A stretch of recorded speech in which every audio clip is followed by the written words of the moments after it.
জাতীয় থেকে আন্তর্জাতিক, প্রান্তিক জনপদ থেকে নগর চারপাশে ঠিক কি ঘটছে এই মুহূর্তে তাই নিয়ে আয়োজন এখন চারদিক। সাথে আছি মাহফুজ আরেফিন। আসন্ন জাতীয় সংসদ নির্বাচনে নিরাপত্তাজনিত সমস্যা সবচেয়ে বেশি থাকতে পারে, যা মোকাবেলায় ইসির জন্য বড় চ্যালেঞ্জ বলে জানিয়েছেন প্রধান নির্বাচন কমিশনার এএমএম নাসির উদ্দিন। সকালে চট্টগ্রাম আঞ্চলিক লোক প্রশাসন কেন্দ্রে নির্বাচন কর্মকর্তাদের কর্মশালায় অংশ নিয়ে সিইসি আরও বলেন, ভোট কেন্দ্রে বিশৃঙ্খলা হলে কোনো ছাড় দেয়া হবে না। একই সঙ্গে হুঁশিয়ারি দেন, আইনের শাসন কাকে বলে এবার নির্বাচনে তা দেখাবে বর্তমান কমিশন। এছাড়াও নির্বাচন প্রক্রিয়ার সব লজিস্টিক সাপোর্ট ট্র্যাকিং এর আওতায় আনার কাজ করছে ইসি। রিটার্নিং অফিসারের কাছে এবং প্রিসাইডিং অফিসারের কাছে সব ধরনের ক্ষমতা দেওয়া আছে। যদি গোলমাল করে সেন্টার বন্ধ করে দিবেন, 3টা গোলমাল হলে 3টা সেন্টার বন্ধ করে দিবেন, দরকার হলে আমার পুরো কনস্টিটিউশনে ক্যান্সেল করে দেব, বন্ধ করে দেবো ইলেকশন। যে লেভেলে যার যে ক্ষমতা থাকবে এটা আপনারা ব্যবহার করবেন। Let us create an example যে ইন দিস কান্ট্রি যে আইনের শাসন কাকে বলে। আমরা এই ইলেকশনে এটা দেখাতে চাই। এটা ইলেকশন কমিশন একার কাজ নয়, এটা জাতীয় দায়িত্ব। জাতীয় দায়িত্ব জাতীয়ভাবে আমরা পালন করব এবং সবাই মিলে আমরা করব। অন্তর্বর্তী সরকারের উপদেষ্টাদের কারো কোনো সেফ এক্সিটের প্রয়োজন নেই বলে মন্তব্য করেছেন আইন উপদেষ্টা ডক্টর আসিফ নজরুল। সকালে মানবাধিকার কমিশন অধ্যাদেশ নিয়ে জাতীয় পরামর্শ সভায় তিনি আরও বলেন, দেশকে অনিয়ম, দুর্নীতি, মানবাধিকার লঙ্ঘন থেকে সেফ এক্সিট দিতে হবে। আলোচনা সভায় উপদেষ্টা আদিলুর রহমান বলেন, বাংলাদেশে আগের মতো যাতে গুম, খুন, নির্যাতনের ঘটনা না ঘটে সেজন্য ভেঙে পড়া প্রতিষ্ঠানগুলো দাঁড় করাতে হবে। Just putting some people in the chair will not be enough. There has to be provision to orient them with the soft values around human rights and the hardcore steps that are needed.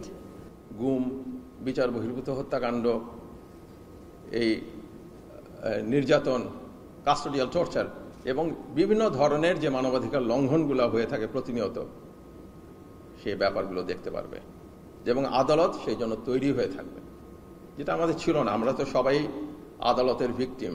তা আমরা উপদেষ্টারা খুব নিশ্চিতভাবে জানি আমাদের কারো কোনো safe এক্সিটের প্রয়োজন নাই।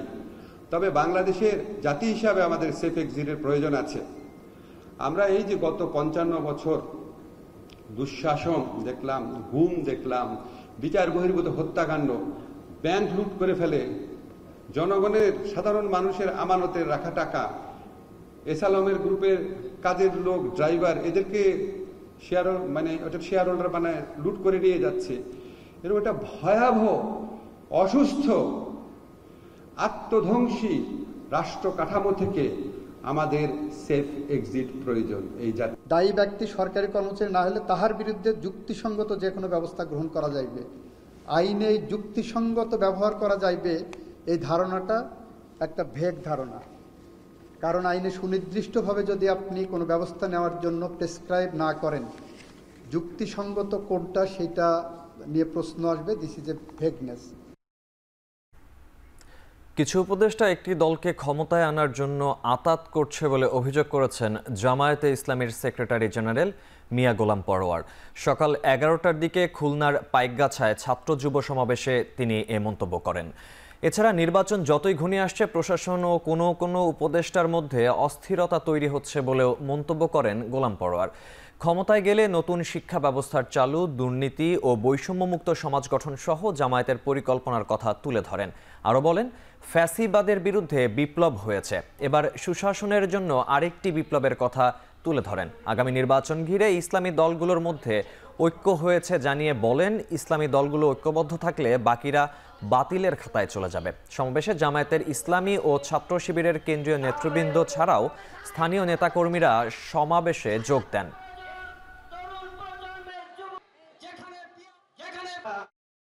উপদেষ্টাদের মধ্যে বিরোধীকে দেখা যায় একটি দলের সাথে গোপন সম্পর্ক রেখে ভবিষ্যতে নির্বাচনে তাদের ক্ষমতা আনার জন্য মনে হয় যেন একটা গোপন ষড়যন্ত্র আপনারা করেছে।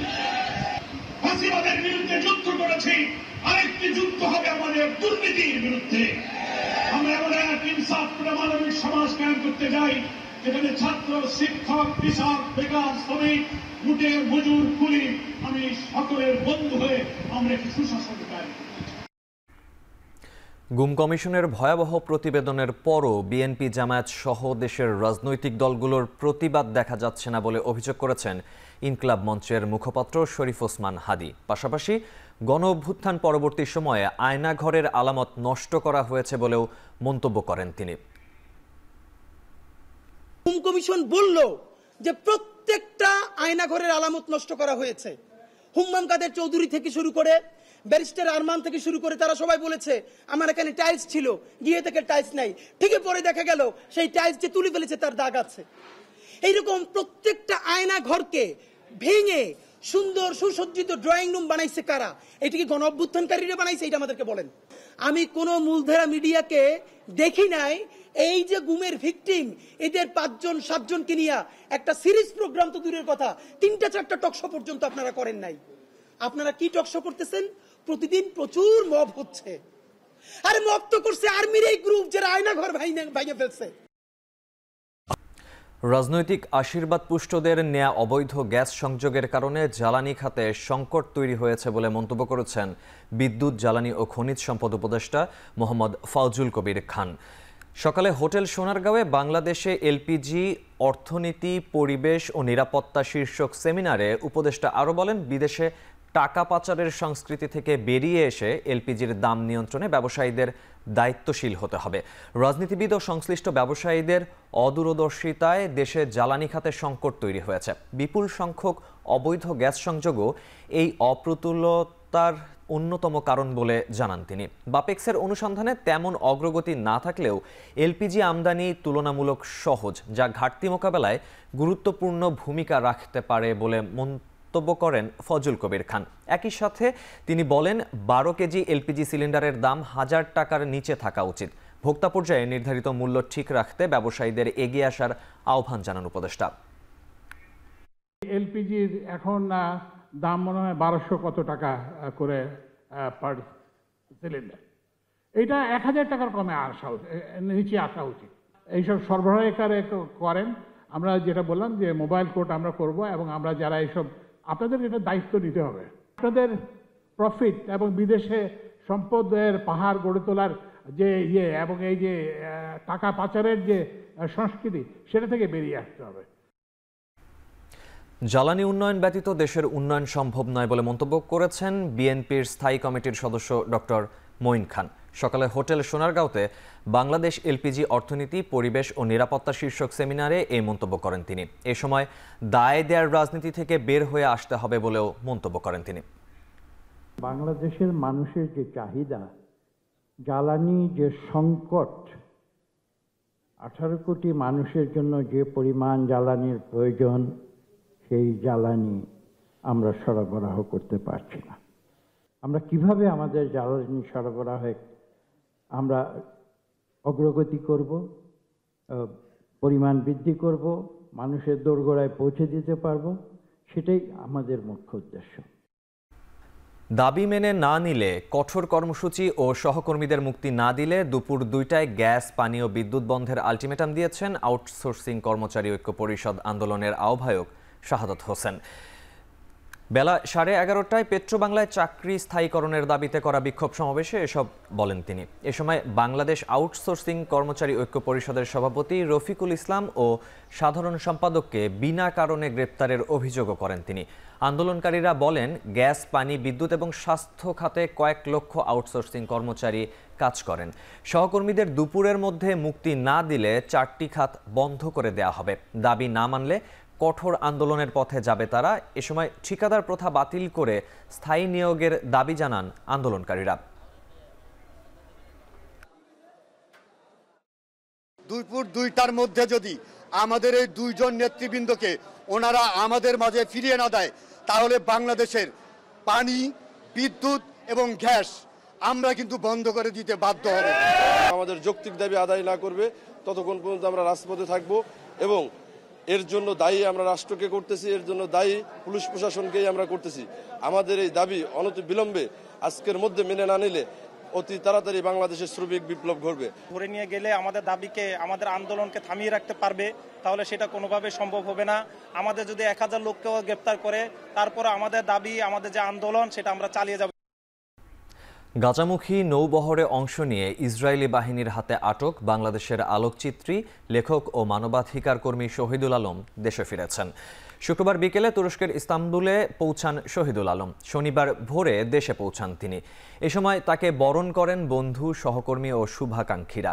পরে গণমাধ্যমের সাথে কথা বলেন শহীদুল আলম। স্বাধীন ফিলিস্তিন প্রতিষ্ঠা না হওয়া পর্যন্ত বিশ্ববাসীকে সরব থাকার আহ্বান জানান তিনি। বলেন, কারাগারে মানসিক ও শারীরিক নির্যাতনের শিকার হলেও গাজাবাসীর কষ্টের তুলনায় তা খুব তুচ্ছ।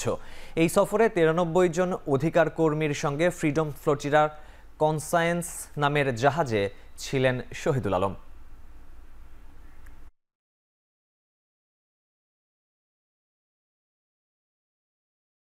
বাংলাদেশি যারা সারা পৃথিবীর থেকে সাড়া দিয়েছে, দোয়া করেছে, ভালোবাসা পাঠিয়েছে, তাদের কাছে আমি কৃতজ্ঞ। আমি তুরস্ক এয়ারলাইন্স আমাদের আসার ব্যবস্থা করে দিয়েছে, তাদের কাছে ধন্যবাদ জানাই। আমাদের দেশের সরকার যেভাবে সাড়া দিয়েছেন, আমি যেতে পেরেছি, অনেকে যেতে পারিনি, অনেকে আমার সাথে যোগাযোগ করেছিল, তারা যেতে চেয়েছে। আমি মনে করি আরও হাজার এরকম ফ্লোটিলা যাওয়া দরকার, এবং যতক্ষণ না ফিলিস্তিন মুক্ত না হবে আমাদের এই সংগ্রাম চালিয়ে যেতে হবে। ঢাকা বিশ্ববিদ্যালয়ের শিক্ষক, কথাসাহিত্যিক সৈয়দ মঞ্জুরুল ইসলামের মরদেহে শেষ শ্রদ্ধা নিবেদন করলেন শিক্ষক, শিক্ষার্থী সহ সর্বস্তরের মানুষ। সকালে অপরাজেয় বাংলার সামনে ও পরে কেন্দ্রীয় শহীদ মিনারে তার মরদেহে শ্রদ্ধা নিবেদন করা হয়। নিজ ক্যাম্পাসে প্রিয় শিক্ষককে শেষবারের মতো ফুলেল শ্রদ্ধা জানান শিক্ষক ও শিক্ষার্থীরা। ভালোবাসা আর চোখের জলে বিদায় জানান তাকে। পরে 11টায় কেন্দ্রীয় শহীদ মিনারে নেওয়া হয় তার মরদেহ।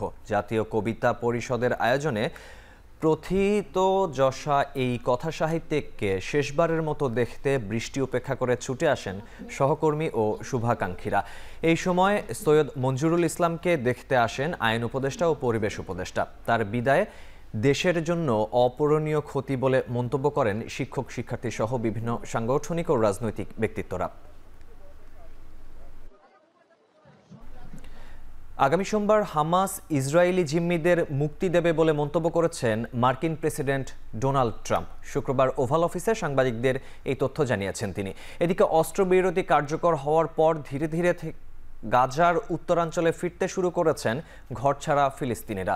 যদিও যুদ্ধবিধ্বস্ত অঞ্চলটিতে অবশিষ্ট নেই কোনো অবকাঠামোই। এমন প্রেক্ষাপটে গাজার শাসন ব্যবস্থায় ভিনদেশি কোনো শক্তির প্রভাব কোনোভাবেই মেনে নেওয়া হবে না বলে জানিয়েছে হামাস, প্যালেস্টিনিয়ান জিহাদ ও পিএফএলপি এর মতো কয়েকটি সংগঠন। পাশাপাশি গেল 2 বছরে উপত্যকাটিতে ইসরায়েলি যে গণহত্যা ও অপরাধ করেছে তার স্বাধীন ও নিরপেক্ষ তদন্ত দাবি করেছে গাজা কর্তৃপক্ষ।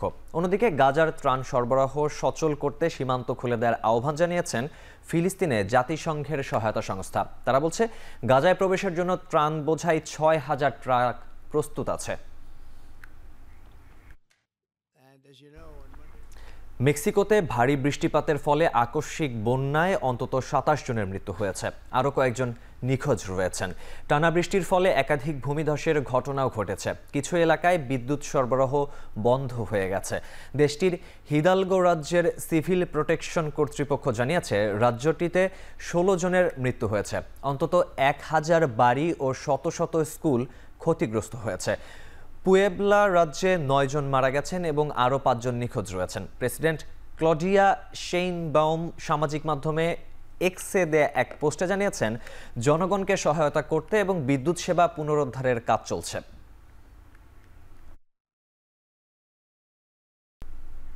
শেষ করছি এখন চারদিক।